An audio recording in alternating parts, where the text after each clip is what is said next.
Aujourd'hui, prenons le temps d'étudier la parole de Dieu ensemble, avec le sermon intitulé « La loi de Dieu » et le commandement du jour du sabbat. Aujourd'hui, confirmons par la Bible combien la loi du sabbat est précieuse, parmi les nombreuses lois de Dieu. Jetons un œil à Matthieu chapitre 13, verset 34. Jésus dit à la foule toutes ces choses en parabole, et il ne lui parlait point sans parabole,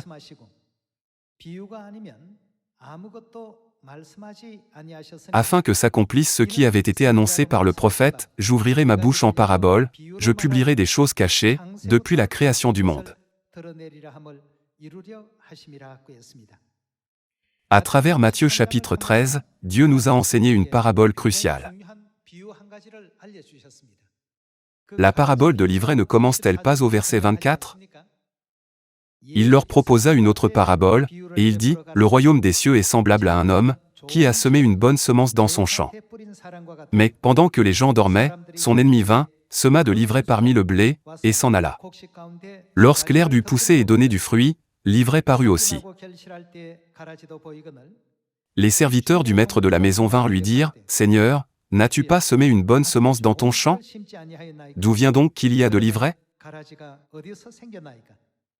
Il leur répondit, « C'est un ennemi qui a fait cela. » Et les serviteurs lui dirent, « Veux-tu que nous allions l'arracher »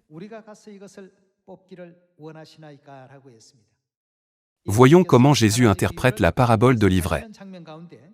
L'ennemi qu'il a semé, c'est le diable, la moisson, c'est la fin du monde, les moissonneurs, ce sont les anges. Or, comme on arrache l'ivraie et qu'on la jette au feu, il en sera de même, à la fin du monde. Le Fils de l'homme enverra ses anges, qui arracheront de son royaume tous les scandales, et ceux qui commettent l'iniquité,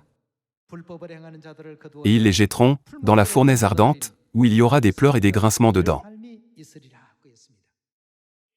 Finalement, cet ennemi, le diable, a semé l'iniquité dans le monde. Le but de semer l'iniquité, n'est-il pas de nous empêcher d'observer les lois de Dieu? Finalement, à cause de la diffusion de cette iniquité, beaucoup de gens dans le monde, en prétendant servir Dieu, commettent l'iniquité de l'ivraie, qui n'est pas conforme à la loi de Dieu.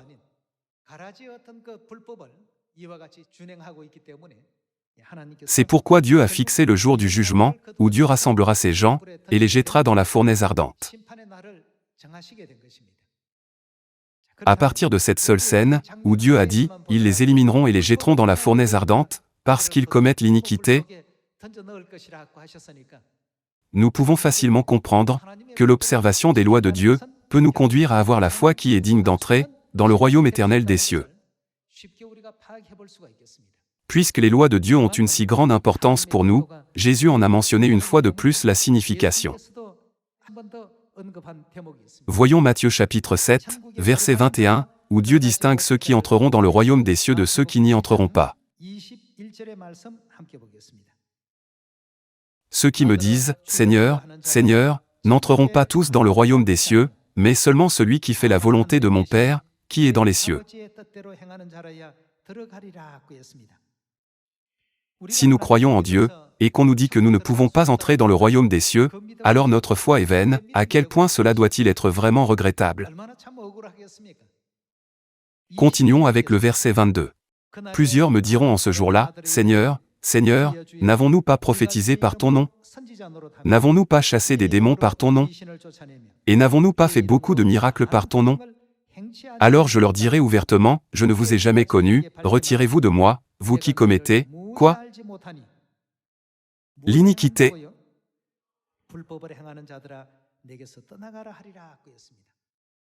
Le royaume des cieux est l'endroit où Jésus demeure, alors il empêche ces gens d'entrer dans le royaume des cieux.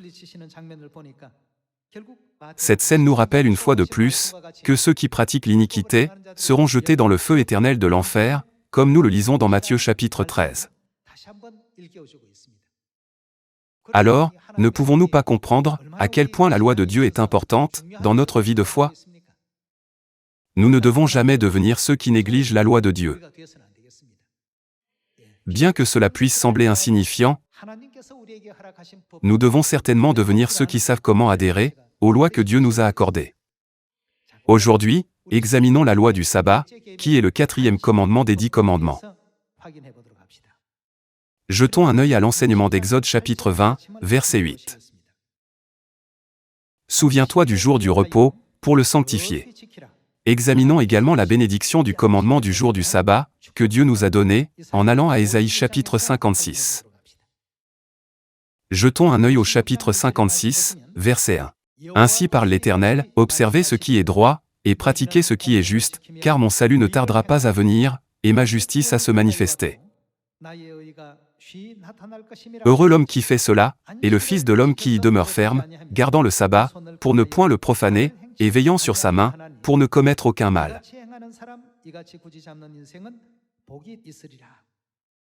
Voyons le verset 4.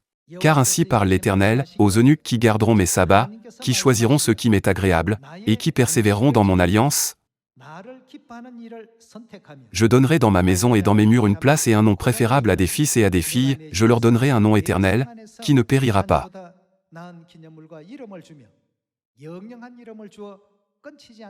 Et les étrangers qui s'attacheront à l'Éternel pour le servir, pour aimer le nom de l'Éternel, pour être ses serviteurs, tous ceux qui garderont le sabbat, pour ne point le profaner, et qui persévéreront dans mon alliance, je les amènerai sur ma montagne sainte, et je les réjouirai dans ma maison de prière. Leurs holocaustes et leurs sacrifices seront agréés sur mon autel, car ma maison sera appelée une maison de prière pour tous les peuples. Puisqu'il y a tant de bénédictions dans le sabbat, Jésus a donné l'exemple de l'observation du sabbat en tant que maître du sabbat, dans le Nouveau Testament, n'est-ce pas? Voyons Luc chapitre 4, verset 16. Il se rendit à Nazareth, où il avait été élevé, et, selon sa coutume, il entra dans la synagogue le jour du sabbat. Il se leva pour faire la lecture, et on lui remit le livre du prophète Ésaïe. L'ayant déroulé, il trouva l'endroit où il était écrit « L'Esprit du Seigneur est sur moi, parce qu'il m'a oint pour annoncer une bonne nouvelle aux pauvres, il m'a envoyé pour guérir ceux qui ont le cœur brisé, pour proclamer aux captifs la délivrance, et aux aveugles le recouvrement de la vue, pour renvoyer libres les opprimés, pour publier une année de grâce du Seigneur. »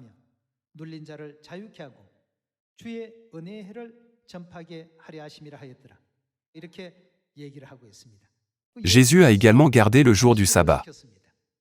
De nos jours, de nombreuses églises gardent le culte du dimanche. Cependant, ce n'est pas la loi ordonnée par Dieu. C'est quelque chose que nous pouvons trouver dans l'histoire chrétienne. À Rome, la religion adorant le Dieu Soleil a fait son chemin dans le christianisme, et l'Église a accepté le dimanche, le jour sacré du Dieu Soleil, comme jour de culte rendu à Dieu. En 321 après Jésus-Christ, l'empereur romain Constantin a décrété que le dimanche était un jour férié, ce qui a conduit à l'abolition du jour du sabbat. Nous pouvons le confirmer dans l'histoire. Le jour de culte que Dieu a établi comme loi dans la Bible est le jour du sabbat. Il n'y a aucune mention ni du dimanche, ni du vendredi. Bien sûr, nous pouvons prier Dieu, chanter des louanges et étudier la Bible à tout moment, mais le samedi est le jour du sabbat ordonné par Dieu par son alliance. Comment pouvons-nous le confirmer? Jetons un œil au livre de Luc chapitre 23, verset 50. Il y avait un conseiller, nommé Joseph, homme bon et juste, qui n'avait point participé à la décision et aux actes des autres. Il était d'Arimathée, ville des Juifs, et il attendait le royaume de Dieu. Cet homme se rendit vers Pilate, et demanda le corps de Jésus. Il le descendit de la croix, l'enveloppa d'un linceul, et le déposa dans un sépulcre taillé dans le roc, où personne n'avait encore été mis. C'était le jour de la préparation, et le sabbat allait commencer. Le jour de préparation désigne le vendredi, la veille du jour du sabbat. Les femmes qui étaient venues de la Galilée avec Jésus accompagnèrent Joseph, virent le sépulcre et la manière dont le corps de Jésus y fut déposé, et, s'en étant retournées, elles préparèrent des aromates et des parfums. Puis elles se reposèrent le jour du sabbat, selon la loi. Le jour de la préparation, qui est le vendredi, Jésus a été crucifié, et le premier jour de la semaine, il est ressuscité. C'est pourquoi le monde entier reconnaît le jour de sa résurrection, comme dimanche. Ainsi, les femmes ont observé le jour du sabbat en obéissant au commandement, et ont passé du temps à honorer Dieu. Voyons le chapitre 24, verset 1. Le premier jour de la semaine, elles se rendirent au sépulcre de grand matin, portant les aromates qu'elles avaient préparés. Elles trouvèrent que la pierre avait été roulée de devant le sépulcre, et, étant entrées, elles ne trouvèrent pas le corps du Seigneur Jésus. Comme elles ne savaient que penser de cela, voici, deux hommes leur apparurent, en habits resplendissants. Saisies de frayeur, elles baissèrent le visage contre terre, mais ils leur dirent, « Pourquoi cherchez-vous parmi les morts celui qui est vivant? Il n'est point ici, mais il est ressuscité. » Alors, le jour où Jésus a été ressuscité, est le premier jour de la semaine. Puisque le dimanche correspond au premier jour de la semaine, tel qu'il est décrit dans la Bible, il ne peut absolument jamais être le jour du sabbat. Qu'est-ce que Dieu nous a ordonné de faire en ce jour de sabbat? Souviens-toi du jour du repos, pour le sanctifier. Ce jour a été déclaré saint par Dieu. Vous et moi devons respecter profondément les lois de Dieu. Si nous perdons cette loi, ce n'est pas différent de lâcher la corde qui nous mène au royaume des cieux. Nous devons tous rendre gloire éternelle, louange et gratitude à Dieu Père et à Dieu Mère de nous avoir conduits sur ce droit chemin. En espérant que vous et moi pourrons correctement répandre le message selon lequel le sabbat est le jour saint de Dieu, à ceux qui observent le culte du dimanche sans le savoir, j'aimerais conclure le sermon d'aujourd'hui. Merci beaucoup.